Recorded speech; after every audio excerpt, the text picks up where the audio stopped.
जहरीली दास्तां नागमणि का राज। एपिसोड 2 नाग का पैगाम। रात गहरी हो चुकी थी। हवा में एक अजीब सी सरसराहट थी और पुरानी हवेली की दीवारें धीरे धीरे कांप रही थी, जैसे कोई पुरानी ताकत नींद से जाग रही हो। अयान और जोहरा अभी भी उसी हवेली के बीच फंसे हुए, जहां कुछ पाल पहले तक जिनसर की खौफनाक हंसी गूंज रही थी। अचानक जमीन फटने की आवाज आई। हवेली जोर से हिल उठी। अयान का संतुलन बिगड़ गया और वो जमीन पर गिर पड़ा। जोहरा लोहे के केज के अंदर लड़खड़ाई और जिनसर एक तरफ उछल कर दीवार से जा टकराया। मिट्टी और धूल के बीच जमीन के अंदर से एक भयानक काला नाग बाहर निकला। उसका शरीर 10 फुट से भी ज्यादा लंबा था और सुनहरी आंखें अंधेरे को चीरती हुई चमक रही थी। उसकी परछाई कुछ ऐसी लग रही थी जैसे वो सिर्फ नाग नहीं बल्कि आदमी भी हो। नाग ने अपनी जीभ बाहर निकाली, एस और फिर उसकी आवाज गूंजी, गहरी और ठंडी।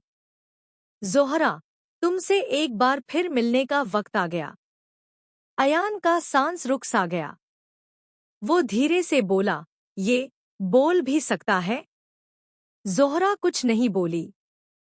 उसके चेहरे पर दर्द और पुरानी यादें साफ दिख रही थी, जैसे उसका अतीत अचानक उसके सामने आ खड़ा हुआ हो। नाग की नजर अब अयान पर पड़ी। उसने कहा, जो सच जिनसर तुझे बताने वाला था वो मैं बताऊंगा। ये कहते ही हवेली का फर्श पिघलने लगा। जमीन मिट्टी बन गई, हवा घूमने लगी और आंखों के सामने दुनिया बादल सी गई। अगले ही पाल अयान और जोहरा खुद को एक अलग ही दुनिया में खड़ा पाते हैं।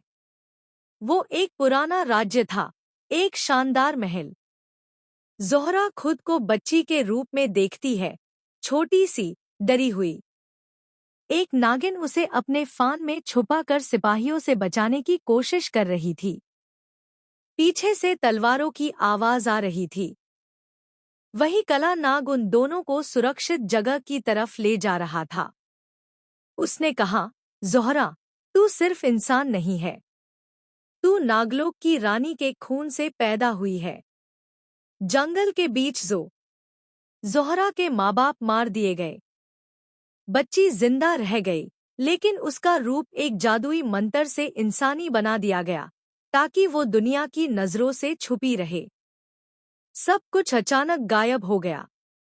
अयान फिर से हवेली में खड़ा था। नाग की आवाज दोबारा गूंजी, अयान, तुझे लगता है तेरी माँ एक आम इंसान थी? अयान का गाला सूख गया। उसने कभी कुछ नहीं बताया। नाग ने धीरे से कहा, क्योंकि तेरी पैदाइश एक पाप और एक वरदान, दोनों का मिलाजुला नतीजा थी। अयान का दिल जोर जोर से धड़कने लगा। तभी जिनसर सीधा खड़ा हुआ। उसके हाथों में काला धुआं जमा होने लगा। विभीषण, वो गर्जा, तुम्हें कितनी बार मारा है, फिर भी लौट आते हो। एक पाल में हवेली का रूप बदल गया। दीवारें गायब हो गई और उनके चारों तरफ एक काला जंगल फैल गया। एक आंख वेलजिन, हवा में टेढ़े चेहरे और अजीब जानवर जैसी मखलूक उनकी तरफ बढ़ने लगी। जोहरा ने कांपते हुए कहा, ये स्याह दर्पण का जादू है। जिनसर जगह को भ्रम में बादल देता है। अचानक एक जिन अयान पर झपटा। डर और गुस्से में अयान ने उसका हाथ पकड़ लिया। उसके हाथ से नीली बिजली निकल पड़ी। जिन चीखता हुआ जमीन पर गिर गया। अयान खुद भी घबरा गया। नाग ने कहा, इंसान का जिस्म, पर देवलोक का खून। हाफ डेवियंस बहुत कम पैदा होते हैं। जिनसर हंसा, इसीलिए नागमणि तुझे चाहती है। इसी बीच जोहरा का बदन टपने लगा। उसकी आंखें सुनहरी हो गई। वो अयान की तरफ देखती हुई बोली, अयान, मेरा नाग रूप फिर जाग रहा है। अगर नागमणि नहीं मिली तो मैं जिंदा नहीं रहूंगी। नाग ने सच बताया, रानी के वंश पर श्राप है।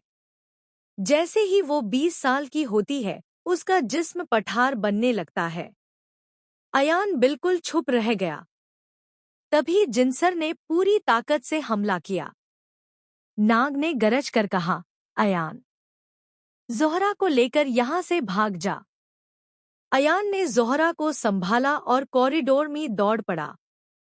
दिए बुझ रहे थे, हवा तेज हो रही थी और पीछे से जिनसर की आवाज गूंज रही थी, तुम्हारी किस्मत मुझे मिलकर ही खुलेगी। दौड़ते दौड़ते अयान को एक पुराना पठार का दरवाजा मिला। उस पर वही निशान चमक रहा था जो ज़ोहरा के हाथ पर था।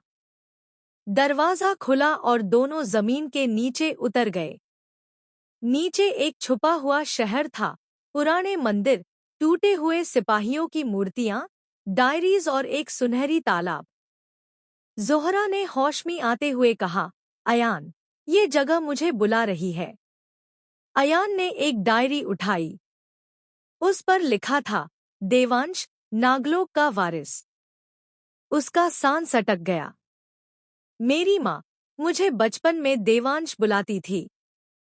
तभी पीछे से एक बूढ़ी आवाज आई, तो तुम दोनों वापस आ ही गए। अयान ने पलट कर देखा। सफ़ेद दाढ़ी, सुनहरी आंखें और हाथ में सुनहरी छड़ी।